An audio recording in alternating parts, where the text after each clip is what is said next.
Alors, qu'est-ce qu'il faut prévoir comme investissement lorsqu'on veut monter sa propre entreprise de garage automobile? C'est ce qu'on va voir dans cette vidéo.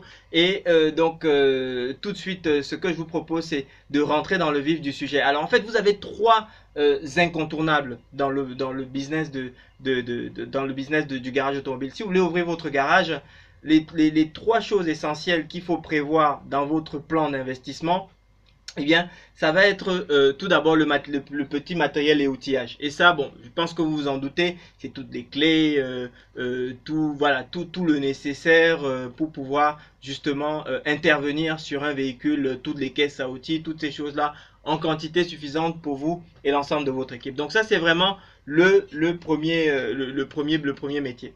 Le premier point qu'il faut prévoir dans votre investissement, et ça peut chiffrer très vite parce que au-delà du courant, des clés, des vis et tout ça, dès que vous rentrez un petit peu dans du spécifique, dans les valises de diagnostic, de toutes ces choses-là, ça commence à monter. Et s'il faut le multiplier par le nombre d'intervenants que vous allez avoir, eh bien, ça fait par 2 ou par 3 en fonction pour pouvoir avoir un petit peu de souplesse, eh bien, vous allez certainement, ça commence à chiffrer. Donc ça, c'est le premier point. Ensuite, le deuxième point, et je vais couper mon téléphone qui sonne là, parce que, hop. Le deuxième point, c'est le poste de soudure. Donc ça, c'est le deuxième point parce que forcément, c'est également un élément dont vous ne pouvez pas vous passer. Un garage sans poste de soudure, c'est juste, c'est comme un cordonnier sans sa machine à coller, quoi, par exemple. Donc le poste de soudure, c'est un autre poste que vous devez prévoir et là, il faut également le budgéter. Ensuite, le troisième poste, le troisième élément que vous devez également prévoir pour pouvoir exploiter votre garage, en général, eh bien, c'est le pont de levage. Vous n'allez pas pouvoir travailler sur des véhicules si vous ne pouvez pas les soulever. Donc, il faut en prévoir au moins un qui va vous permettre d'intervenir en sécurité sous les véhicules, sous certains véhicules pour pouvoir réaliser justement certaines prestations. Alors, donc, voilà les trois principaux postes que vous devez prévoir. Donc, tout le matériel et outillage, le poste de soudure et le pont de levage. Alors, et maintenant, ce que je veux vous proposer, c'est une petite astuce à laquelle vous avez peut-être déjà pensé justement pour faire des économies. Eh bien, c'est que quand vous regardez bien, la grande partie de tout ce matériel, c'est quoi? C'est de la fonte. Finalement, c'est de la fonte. Donc, ce qui veut dire que si on sait bien regarder les pièces hydrauliques, certains éléments sensibles justement de tout ce matériel, on est en mesure de se procurer du matériel d'occasion qui peut malgré tout être complètement efficace.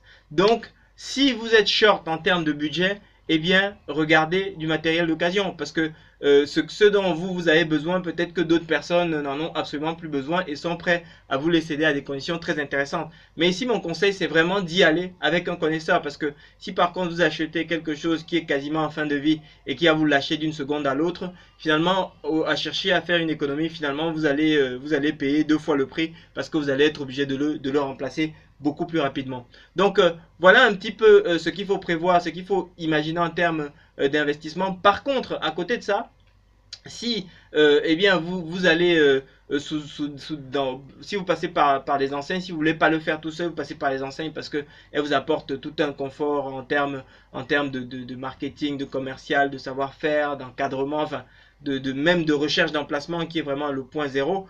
En général, elles vont vous fournir un petit peu leur trousseau, si je puis dire, de ce qu'il faut, la façon dont justement elles construisent et elles équipent les centres automobiles. Elles vont vous prévoir le budget et puis en général, elles peuvent vous aider à négocier des conditions justement au niveau de l'achat, au niveau du paiement de ces équipements. Donc c'est des solutions. Des fois, elles ont elles-mêmes une maison mère qui peut porter un petit peu le financement pour vous, qui peut vous l'étaler. Donc n'hésitez pas à regarder également ces possibilités-là et ne vous dites pas ah non, je suis short en budget et je ne peux que faire ça et j'ai absolument pas d'autre alternative. Donc voilà un petit peu ce que je souhaitais partager avec vous. J'espère que ça vous a donné quelques idées sur la façon d'appréhender la question de l'investissement lorsque vous souhaitez monter votre propre garage automobile. Ça reste un business intéressant, surtout si vous êtes passionné par ce métier-là et si vous êtes ouvert à apprendre de nouvelles compétences parce que le savoir-faire de garagiste ne suffit pas. Et puis surtout, eh bien, si vous pensez à d'autres choses importantes auxquelles j'ai peut-être pas pensé dans cette vidéo, écoutez, ça se passe dans les commentaires. Si j'ai parlé d'idées auxquelles vous n'aviez pas pensé et qui vous donnent des idées, c'est dans les commentaires. Inscrivez-vous à la chaîne, likez la vidéo, c'est mon salaire pour ces vidéos que je fais et que je partage avec vous avec beaucoup de plaisir. Et puis surtout pour vous qui choisissez d'être entrepreneur, courage et très bon succès. Merci.